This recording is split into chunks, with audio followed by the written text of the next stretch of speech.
Welcome back to the channel, guys. I'm Sheldon, and this is another episode of The Hobby Garden, Season 2.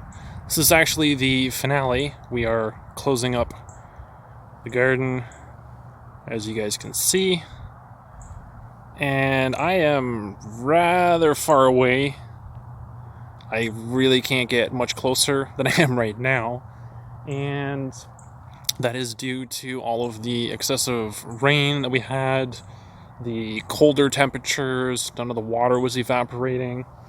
And so the last time I was in the garden and actually posted a video for this series for you guys was back in October on the 28th, so basically 2 months ago, and I haven't gotten in there since. So, unfortunately, all my plans to show you guys how to clean up your garden at the end of the season aren't going to happen.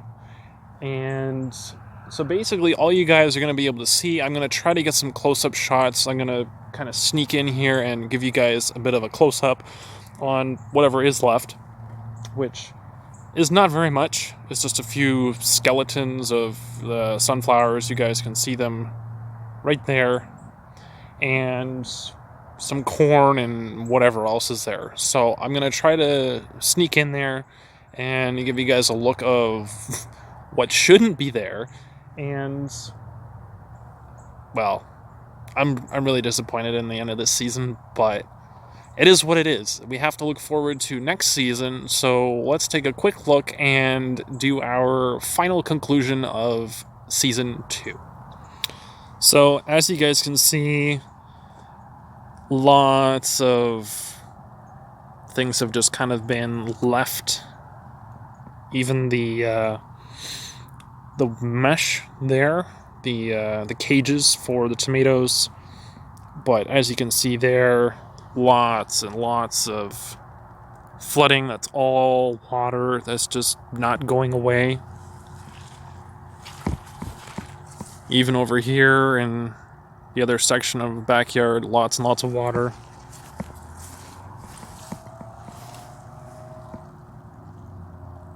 And the sunflower seeds, I was going to dry them out.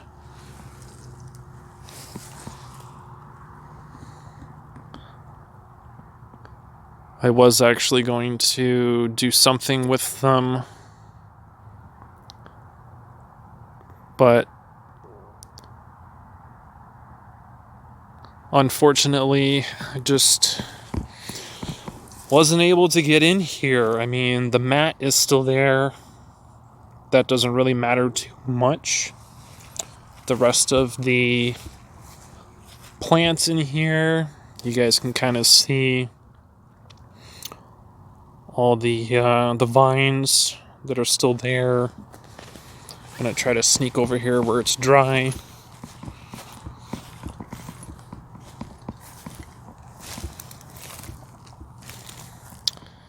So, as you guys can see, this is what's left of the corn.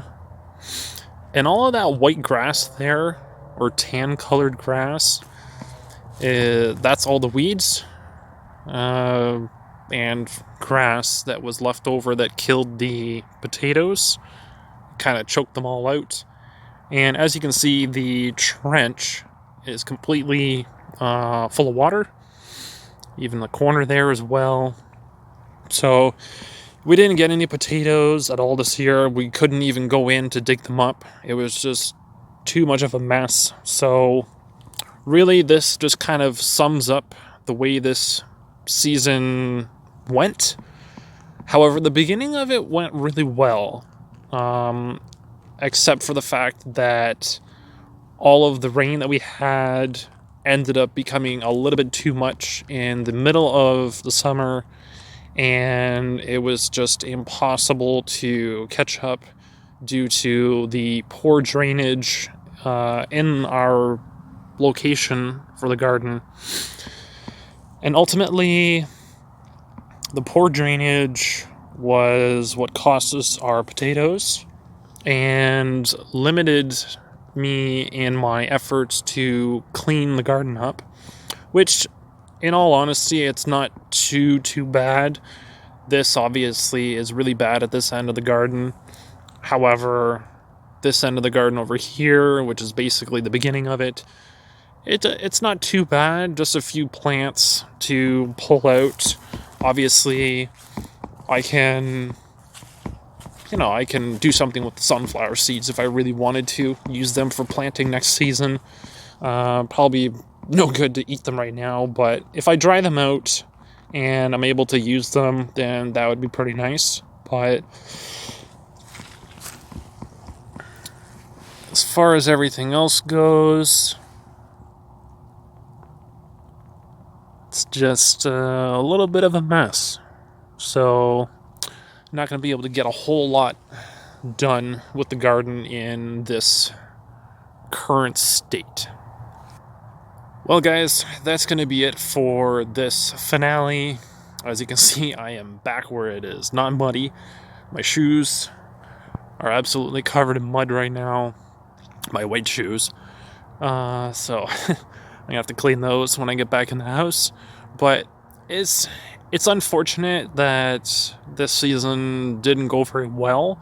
But that's one of the things when you're trying to be sustainable on your own, so you don't have to rely on, grocery stores, and you want to save a little bit of money growing your own stuff.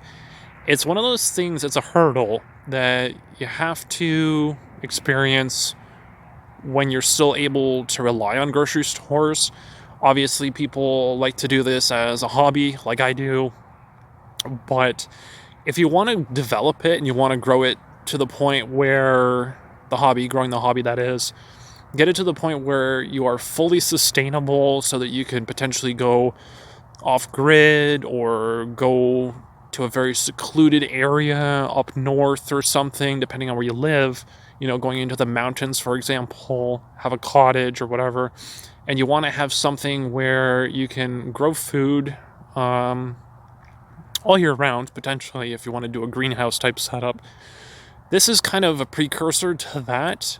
It's one of the stepping stones, and you have to go through this unfortunate mess in order to appreciate how hard it is for the farmers who provide food to grocery stores. They have a lot of big equipment. It's very expensive. I used to work at a John Deere warehouse, so I've seen some of the machinery that goes through there, and the amount of parts that you have to get to fix things. So it's a lot of work. Obviously, on a larger scale, it's a good investment for farmers because they're going to be making money. However, on a smaller scale, it's a lot of work. You can't just get into a big tractor and just harvest everything all at once. You have to do everything by hand. It's a lot of work, and when it doesn't pay off, much like this season,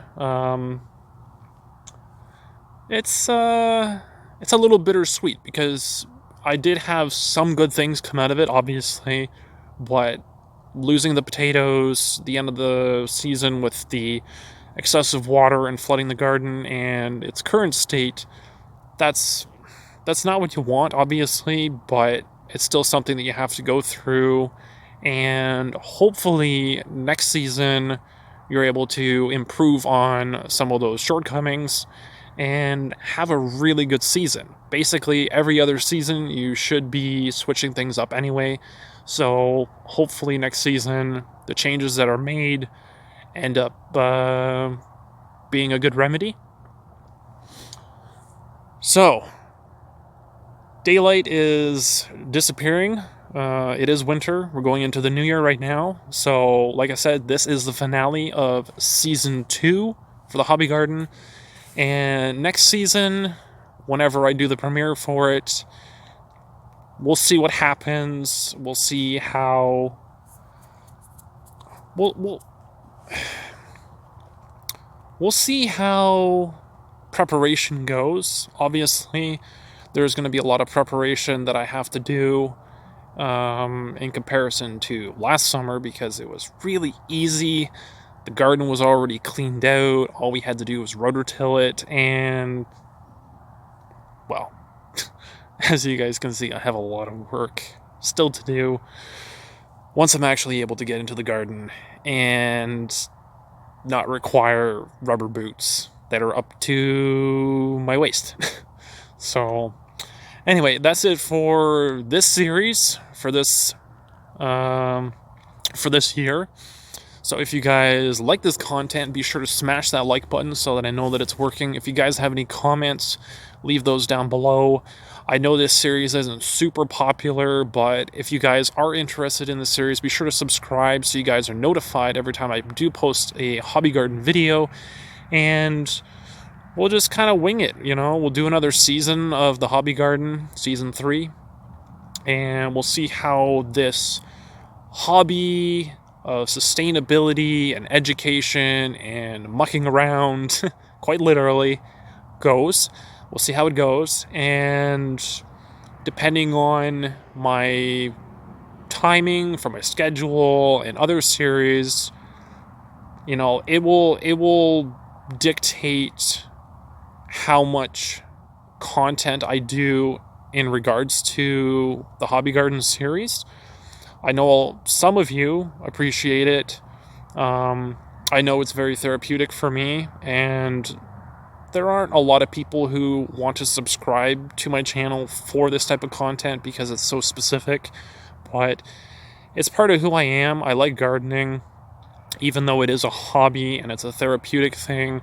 It's super important to have your survival skills, and at the end of the day, that's primarily why I do this, is because I want to be able to pass this on to others. I want to pass this on to my children. I want to pass this on to basically anyone who is sick and tired of going to the grocery store or anything. Any reason for you to have a garden, that is why I'm doing this, is to pass along the experience, my knowledge, and share it, you know, knowledge that you guys leave in the comments as well. You know, that's always a great option as well. So there's a lot of reasons why I do this. So hopefully you guys appreciate it. And if you do, remember, smash that like button so that I know that you guys love this content. And be sure to subscribe as well. And I will see you guys in season 3.